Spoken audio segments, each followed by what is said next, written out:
Hello students, today we will discuss about real and complex analysis. जो B and BSc third year six sem का math है, उसका आज हम chapter number Fourier series start करेंगे। तो इस लेक्चर में हम बेसिक कंसेप्ट देखेंगे। देखिए कैसे हैं। फोर ईयर सीरीज हमारे फोर चैप्टर का नाम है। फोर चैप्टर की अकेले की एक यूनिट है हमारे पास। सबसे पहले क्या होता है हमारे पास? Even function. इवन फंक्शन कौन से होते हैं हमारे पास? फंक्शन अगर सपोज करो इवन कैसे होगा, अगर हम माइनस ले ले फिर भी वो पॉजिटिव आए तो वो हमारे पास कैसे होंगे? Even function. जैसे हमने लिया एफ ऑफ माइनस एक्स, वो अगर एफ ऑफ एक्स के ही इक्वल आ जाए तो इवन होगा। अगर माइनस एफ ऑफ एक्स के इक्वल आए तो क्या होगा? ओड होगा। देखिए conditions. And the graph of this function is symmetrical about x axis. इसका तो इवन फंक्शन का ग्राफ किसके सिमेट्रिक होता है? वाई एक्सिस के सिमेट्रिक होता है। वाई एक्सिस हमारी ये होती है तो इसके क्या होता है? सिमेट्रिक होता है। और ओड फंक्शन का क्या होता है हमारा? सिमेट्रिक अबाउट ओरिजिन होता है। इवन फंक्शन के अगर मैं एग्जाम्पल लूँ, सपोज कीजिए एग्जाम्पल के तौर पर क्या होगा हमारे पास? Cos x, x square, x cube sine x, और मतलब कुछ ऐसे एग्जाम्पल। ये सारे के सारे एग्जाम्पल कैसे हमारे? इवन फंक्शन के हैं। अब ऑड फंक्शन की बात करें। ऑड फंक्शन ये तो बता दिया मैंने। अगर एग्जाम्पल लें तो क्या हो जाएगा? उसमें कोस एक्स ले, इसमें क्या आ जाएगा? Sine x. X cube cos x आ जाएगा, एक्स क्यूब आ जाएगा, अप टू सोन। इस प्रकार से ये सारे क्या होंगे? हमारे ऑड फंक्शन के एग्जाम्पल होंगे। इवन में तो पॉजिटिव वैल्यू गिवन करेगा और ओड में नेगेटिव भी कर सकता है। वो फंक्शन के ऊपर डिपेंड है जब हम उस पर लगाएंगे।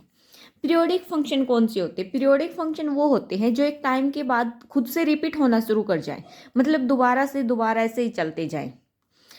जैसे ये फंक्शन लिया हमने आर से आर, रियल नंबर से रियल नंबर तक का, वो पीरियोडिक कब होगा? इफ अगर हमने उसमें कोई लैम्डा ऐड कर दिया और वो फर्दर एफ ऑफ एक्स आ जाए, जहाँ पर लैम्डा हमारा नॉट इक्वल टू जीरो, यानी कि पॉजिटिव नेगेटिव कोई भी कॉन्स्टेंट हो सकता है अदर, तो स्मॉलेस्ट वैल्यू ऑफ लैम्डा क्या होगी? हमारी पीरियोडिक होगी। सपोज कीजिए मैंने साइन एक्स का ग्राफ लिया। साइन एक्स का ग्राफ कहाँ से हमारा ऐसे चलता है ना, एक टाइम के बाद रिपीट होना शुरू हो जाता है। तो जैसे sine x, cos x, secant x and cosecant x, ये सारे के सारे क्या हैं? आपके पीरियोडिक फंक्शन है विद पीरियोडिक 2 पाई, यानी कि ये 2 पाई से क्या हो जाते हैं? हमारे रिपीट होना शुरू हो जाते हैं। देखो साइन आ गया, कोस आ गया, सिकेंड आ गया, कोसिकेंट आ गया, बच गया क्या? Tangent and coat.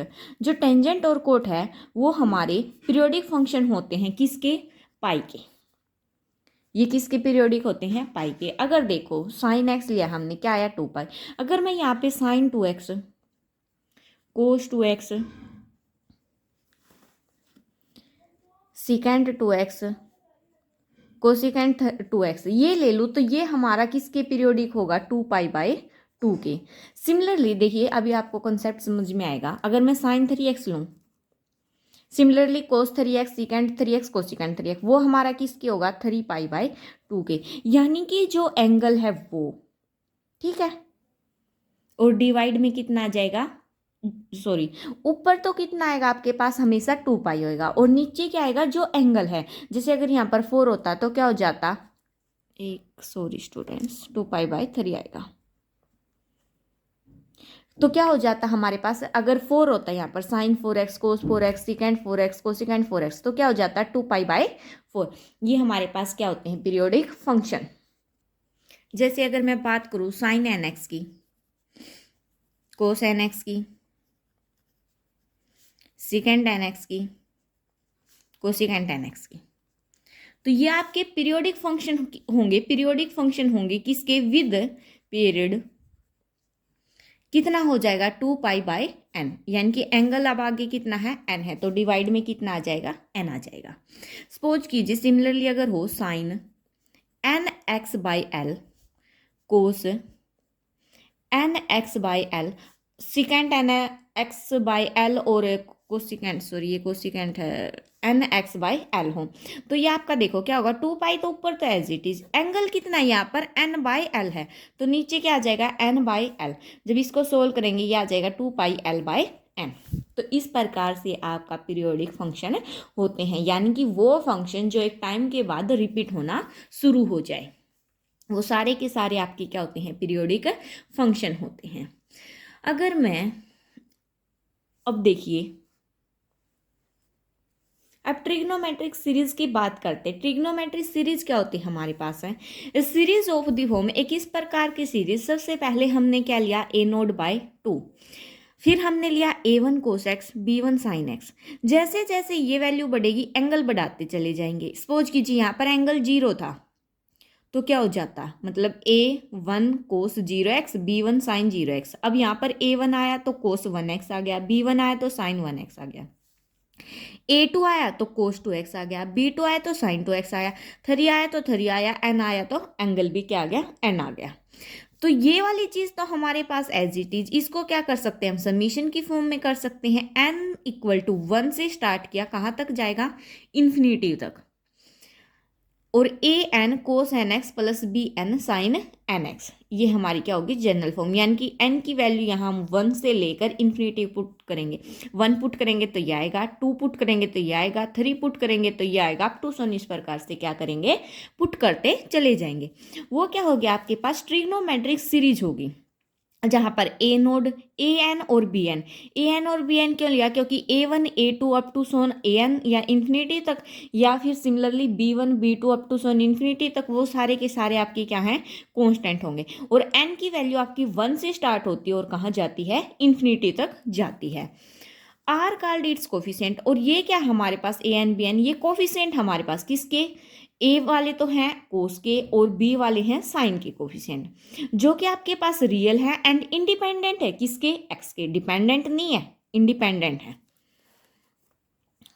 If the series converge for all value of x, अगर सीरीज कन्वर्ज कर जाए सारी की सारी वैल्यू, किसकी वैल्यू, एक्स की वैल्यू के साथ है, in the interval C, X कहाँ से कहाँ तक होगा, सी से सी प्लस 2 पाई तक, then due to periodicity of the function its sum is a function f defined all values of x with period। देखो हमने कहाँ से कहाँ ली है x की वैल्यू, c से c प्लस 2 पाई तक ली है, तो उसका पीरियड टाइम तो क्या होगा, 2 पाई ही होगा। वैसे भी आपको अभी अभी बताया है, कोस का साइन का, कोस एक्स का साइन एक्स का पीरियोडिक क्या टाइम क्या होता है, 2 पाई ही होता है। वो 2 पाई के बाद रिपीट करना शुरू कर जाता है, तो वही सेम कंडीशन इसने यहाँ बोल रखी है। अब कुछ इंपॉर्टेंट रिजल्ट्स हैं, देखिए फॉर्मूले हैं जो आपके एक्सरसाइज में डायरेक्ट यूज करेंगे हम, तो इनको अच्छे से लर्न कर लेना। Some important result on integrals, integral यानी कि इंटीग्रेशन के कुछ इंपॉर्टेंट, अगर f कोई इंटीग्रेबल फंक्शन है क्लोज इंटरवल c से c प्लस 2 पाई तक, जिसका पीरियड कितना है, 2 पाई है, और एम एन क्या है आपके पास, इंटीजर है, क्या दे रखे एम एन, इंटीजर, तो मैं क्या बोलती हूँ, इंटीग्रेशन लिमिट तो क्या होगी, c से c प्लस 2 पाई, क्योंकि उसने बोल रखा है क्लोज इंटरवल में। अगर यहाँ पर हो f of x D x, तो जब आप इसका सोल्व करोगे ये आपका किसके इक्वल आ सकता है, यानी कि इक्वल होगा c plus 2 pi f of x plus a dx for any a belongs to r, यानी कि a आपका कोई रियल नंबर है। अगर हम इस चीज का इंटीग्रेशन करें या उसमें कोई रियल नंबर ऐड करके फिर इंटीग्रेशन करें, तो वो दोनों क्या होंगे, आपके सेम होंगे, इक्वल होंगे, ठीक है। नेक्स्ट देखिए, अगर मैं बात करूं इंटीग्रेशन c से c प्लस 2 पाई, हर एक में लिमिट यही लेके चलूंगी मैं, तो डायरेक्ट नहीं बता रही हूँ, जिसमें अलग होगी उसमें बता दूंगी। यहाँ पर मैंने ले लिया sine N X D X, और ये किसके होता है, पीरियड टाइम कितना होता है इसका, एन, यानी कि 2 पाई बाय एन होता है इसका पीरियड टाइम, डी एक्स, ये हमारा किसके इक्वल होगा, 0 के ही इक्वल होगा। Integration c plus 2 pi cos N X dx for n not equal to 0, n 0 के इक्वल नहीं है, तो इसका इंटीग्रेशन करें, यानी कि साइन एन एक्स का इंटीग्रेशन करें या कोस एन एक्स का इंटीग्रेशन करें, दोनों का इंटीग्रेशन किसके इक्वल आएगा, 0 के इक्वल आएगा। यहाँ पर तो ये केस बन गया। अब मैं दो अलग अलग लेती हूँ, मतलब ये ले लिया मैंने c से c प्लस 2 पाई, कोस एम एक्स लिया और कोस एन एक्स लिया, अब मल्टीपल में ले लिए मैंने, जहाँ पर आपका m not equal to n है। अब दो कंडीशन बनेगी, एक बार तो m किसके इक्वल आएगा, n के, एक बार m के n के इक्वल नहीं होगा। अगर ये m not equal to n है तो ये आपका किसके इक्वल हो जाएगा, 0 के। अगर मैं बात करूँ if m equal to n, अगर m n के इक्वल है तो आपका जो इंटीग्रेशन है c plus 2 pi cos nx dx, ये आपका किसके इक्वल हो जाएगा, इंटीग्रेशन c से c plus 2 pi limit cos square nx dx, ये वाला चीज भी होगा साथ में, और इक्वल में किसके इक्वल हो जाएगा, पाई के 4 n नॉट इक्वल टू 0। अब एक चीज देखो, मैंने ये चीज क्यों लिखी, m किसके इक्वल है, n के, n के m को किससे रिप्लेस कर सकते, n से, तो ये क्या बनेगा, कोस nx, तो कंप्लीट का स्क्वायर बन जाएगा, इसलिए मैंने ये लिख दिया। ये हमारा देखो, जब m not equal to n है तो 0 है, अगर m n के इक्वल है तो क्या आएगा आपका पाई। सिमिलरली साइन के बनेंगे दो केस, देखिए इंटीग्रेशन c से c plus 2 pi sine mx कोस nx, पहले ये देख लेते एक बार, dx इक्वल में, ये 0 के इक्वल होगा कब, जब 4 m not equal to n है, m क्या है, नॉट इक्वल टू n है। अगर m इक्वल टू n हो जाए, इफ सिमिलरली इसी केस में if m equal to n हो जाए तो ये आपका किसके इक्वल हो जाएगा, 0 के इक्वल हो जाएगा। जहां पर m ले लो या फिर n ले लो, एक चीज लेनी है आपको, जो कि वो क्या होगा, नॉट इक्वल टू 0 होगा।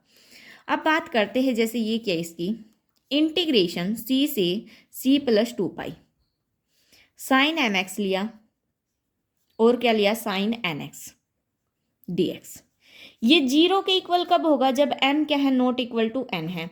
सिमिलरली कोस में था, जब 0 के इक्वल कब था, जब m not equal to n है। सिमिलरली इसमें है, अगर if m equal to n हो जाए तो आपका इस चीज का इंटीग्रेशन किसके इक्वल होगा, इंटीग्रेशन c से c प्लस 2 पाई, इसमें क्या किया था हमने, कोस स्क्वायर nx किया था, इसमें भी क्या कर देंगे, साइन स्क्वायर nx, क्योंकि m और n दोनों क्या आपके इक्वल हैं। तो ये हमारा किसके इक्वल हो जाएगा, पाई के, जहाँ पर n क्या है आपका, नॉट इक्वल टू 0 है। दोनों में सेम कंडीशंस हैं, बस आपको रिजल्ट यूज करने हैं, फॉर्मूले याद रखने, क्वेश्चन में फिर हम इनका डायरेक्ट यूज करेंगे। आगे देखिए, मैंने लिया इंटीग्रेशन, अब देखो मैं लिमिट चेंज कर रही हूँ, मैंने लिमिट ली -a से a तक f ऑफ x dx, ये 0 के इक्वल होगा एक केस में तो, और एक और ले लेती हूँ मैं, integration -a to a f of x dx, ये किसके इक्वल होगा, 2 times integration 0 to a f of x dx। मैंने एक बार तो ये चीज़ 0 के इक्वल ली और एक बार इस चीज़ के इक्वल ली। फ़र्क क्या है इसमें, फ़र्क ये है, यहाँ पर x आपका क्या है, ओड फंक्शन है, क्या है, ओड फंक्शन है, तब तो ये किसके इक्वल होगा, 0 के। अगर ये हो आपका इवन फंक्शन तो ये आपका किसके इक्वल होगा, इस चीज़ के इक्वल होगा, यानी कि 0 के इक्वल नहीं होगा फिर, ठीक है। एक फॉर्मूला और बताती हूँ जो लगभग क्वेश्चनों में यूज होगा, इंटीग्रेशन बाय पार्ट्स, आपने पहले पढ़ा भी होगा, इंटीग्रेशन बाय पार्ट्स, जिसको हम ILATS आइलेट्स भी बोलते हैं, जो हमने 12th क्लास में किया था इंटीग्रेशन वाले चैप्टर में। इसमें क्या होता है, हमारे पास इंटीग्रेशन UV, दो फंक्शन होते हैं, एक फंक्शन होता है U, एक फंक्शन होता है V, इंटू में dx कर देते हैं। ये हमारा क्या होगा, first function as it is, second function का इंटीग्रेशन, माइनस में क्या आएगा, फर्स्ट फंक्शन का डेरिवेटिव, सेकेंड फंक्शन का इंटीग्रेशन। ये करने के बाद फिर फर्दर इस कंप्लीट का क्या हो जाएगा आपके पास है, इंटीग्रेशन, बीच में साइन किस चीज़ का आएगा, माइनस का। एक ये फॉर्मूला बहुत इंपॉर्टेंट है जो कि आपको याद रखना है, ठीक है। अच्छा, आगे देखते हैं कुछ और इम्पोर्टेंट फॉर्मूलेज हैं आपके, जैसे रिजल्ट हैं जो आपको डायरेक्ट यूज करने क्वेश्चन में याद रखने। मैंने लिया sine n pi plus alpha, ये आपका किसके इक्वल होगा, -1 की पावर तो n और साइन अल्फा -1 की पावर n क्यों लिया? अगर पावर इवन होगी तो पॉजिटिव होगा, अगर पावर ओड होगी तो नेगेटिव हो जाएगा, जहाँ पर n आपका कहाँ बिलोंग कर रहा है? नेचुरल नंबर में। सिमिलरली मैं लूँ कोस n पाई प्लस अल्फा, ये भी आपका किसके इक्वल होगा? -1 पावर n कोस अल्फा, और n आपका कहाँ बिलोंग करेगा? नेचुरल नंबर में ही।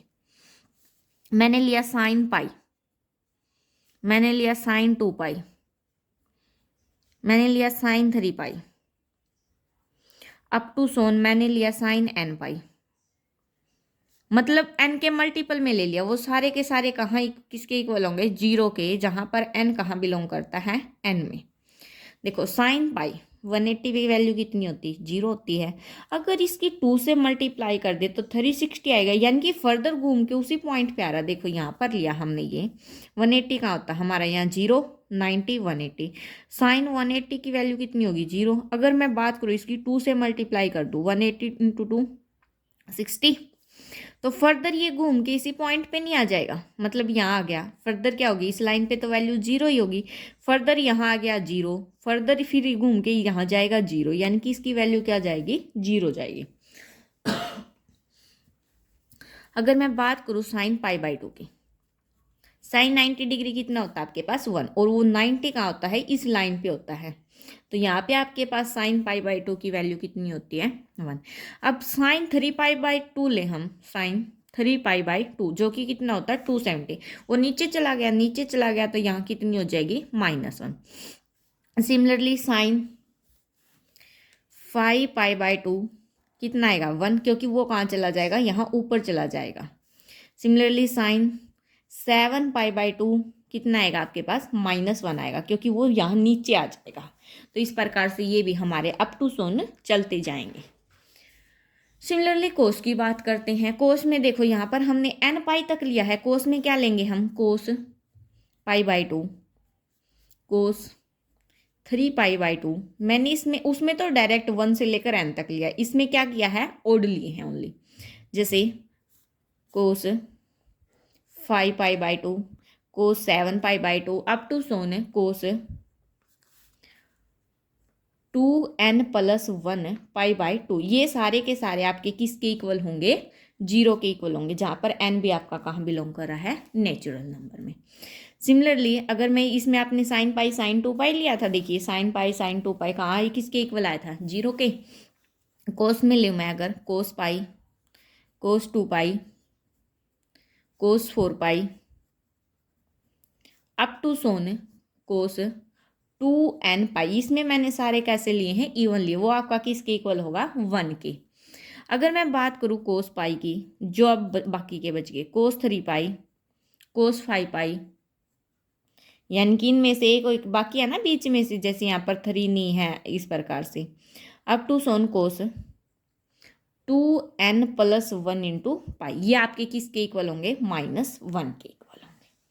जैसे हमने इसमें क्या था? साइन पाई साइन 2 पाई, ये तो 0 के इक्वल हो गया। साइन पाई बाई 2 किसके इक्वल हो गया? 1 के। साइन 3 पाई बाई 2 -1 के।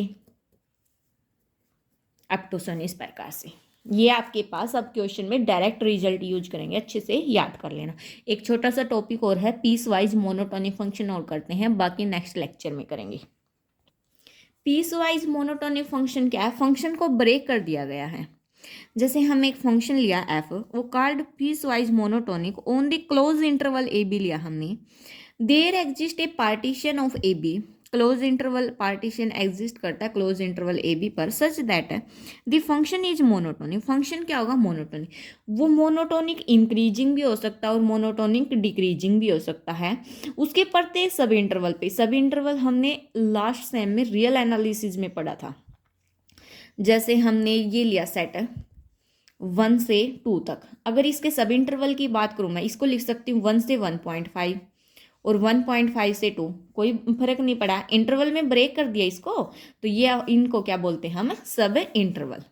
If A function F is peace wise monotonic, function F क्या है? पीस वाइज मोनोटोनिक, यानी कि जब उसको अलग अलग टुकड़ों में कर दिया वो फिर भी क्या है? मोनोटोनिक है। एंड बाउंडेड है किसके? क्लोज इंटरवल ए बी के, यानी कि जब उसको जो हमने लिया था, जैसे हम इसी की बात करें, ये भी मोनोटोनिक है, ये भी मोनोटोनिक है, और ये दोनों ही जो बाउंडेड किसके हो जाएंगे, 1-2 क्लोज इंटरवल के बाउंडेड हो जाएंगे। Then it can have discontinuity of first kind. तब वो क्या होगी, हमारे पास डिसकॉन्टिन्यूटी होगी only and only first kind की। इफ अगर x किसके इक्वल है, c के इक्वल है, तो point of discontinuity of the function है, मतलब उसकी लिमिट एग्जिस्ट कर जाएगी। फिर लिमिट कैसे एग्जिस्ट करेगी वो देखिए, limit x goes to c positive F of X, ये हमारा किसके इक्वल आ जाएगा, एफ ऑफ सी पॉजिटिव के। अगर मैं बात करूँ limit X goes to C negative F of X, ये आपका किसके इक्वल आ जाएगा, एफ ऑफ सी नेगेटिव के। ये दो केस बनेंगे आपके पास, पॉजिटिव है तो पॉजिटिव आओगे, नेगेटिव है तो नेगेटिव आएगी। जहां पर सी क्या है आपका, a point C is a point of infinitive, क्या है, इन्फिनिटी, यानी कि इनफाइनाइट डिसकॉन्टिन्यूटी है, discontinuity of a function F, function F if अगर limit X goes to C F of X equal to क्या आ जाए, प्लस माइनस इन्फिनिटिव आ जाए, यानी कि पॉजिटिव लिया तो पॉजिटिव आई, नेगेटिव लिया तो नेगेटिव आई। लेकिन सी पॉइंट इनफाइनाइट डिसकॉन्टिन्यूटी कब होगा किसी फंक्शन एफ पर, जब लिमिट ले एक्स से सी तक ही वो या तो पॉजिटिव इन्फिनिटिव आई या फिर नेगेटिव इन्फिनिटिव आई। सो आज के लेक्चर में इतना ही। नेक्स्ट लेक्चर में हम फोरियर सीरीज के बारे में पढ़ते हैं, मतलब कंटिन्यू करते हैं। Please like share and subscribe. Description में आपके पास फेसबुक लिंक, इंस्टाग्राम लिंक दिया हुआ है, प्लीज़ चैनल को ज्वाइन कीजिए उनको, वहाँ पर आपको अपडेट मिलती रहेंगी। So thanks for watching, please like share and subscribe.